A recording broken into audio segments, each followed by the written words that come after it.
கீதையில் 3வது சாப்டரில் 13வது ஸ்லோகம். யஜ்ஞசிஷ்டாஷின சந்தோ முச்யந்தே சர்வ கில்பிஷைஹி புஞ்சதே தே த்வகம் பாபா ஏ பச்சந்தியாத்ம காரணாத். இப்போ இதுக்குள்ள அர்த்தத்தை பார்க்கலாம். இந்த ஸ்லோகத்தை அவர் என்ன சொல்கிறாருன்னா, நம்ம உணவைத்தான் உண்றோமா இல்லை பாவத்தை உண்றோமான்னு முதல்ல திங்க் பண்ணிக்கணும், முடிவு பண்ணிக்கோங்க. இந்த ஸ்லோகம் கொஞ்சம் அழுத்தம் திருத்தமாக சொல்கிற ஸ்லோகமாக அமைஞ்சிருக்கு. தேவ பூஜை பண்ணி அவருக்கு பகவான் சமர்ப்பிச்சுட்டு மிச்சத்தை நம்ம உண்டு வாழணுங்கிறது ரொம்ப இம்பார்ட்டண்ட்டு. தேவ பூஜைனா உடனே யாக யஜ்யம் அப்படி செய்யணுங்கிற சொல்லலை அவர். பழம், பால், சாதம் என்ன சமைக்கிறோமோ அதை பகவானுக்கு படைச்சிட்டு கண்டருளை பண்ணிவிட்டு சாப்பிடணும்.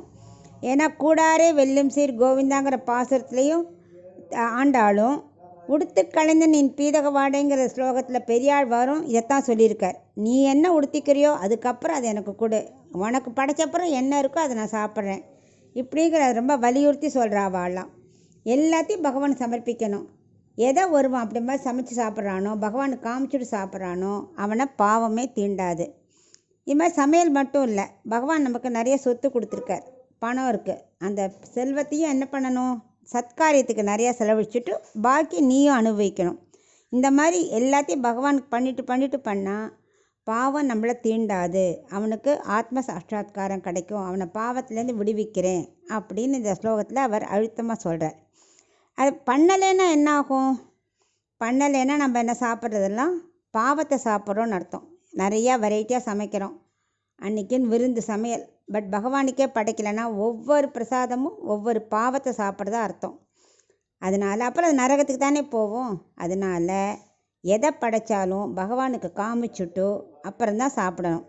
இந்த மாதிரி பண்ணுறதுனால குழந்தைகள் நல்லா படிப்பா, வியாதி வைக்க இல்லாமல் இருப்பா, ஆரோக்கியமாக வாழலாம்.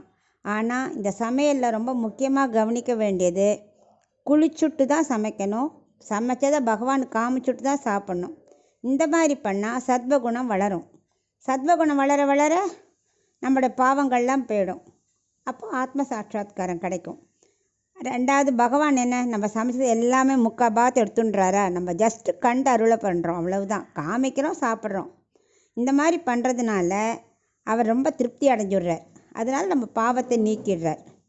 அப்படின்னு கர்மயோகம் செய்யணுங்கிறத பற்றி அர்ஜுனனுக்கு சொல்கிறார். நீ கர்மயோகம் செஞ்சால் பாவம் வந்துடுங்கிறியே, வராது, எல்லாமே நீ எனக்காக நீ பண்ணிட்டு பண்ணியானா பாவம் ஒன்றை தீண்டாது அப்படின்னு அவனுக்கு உபதேசம் பண்ணுறார்.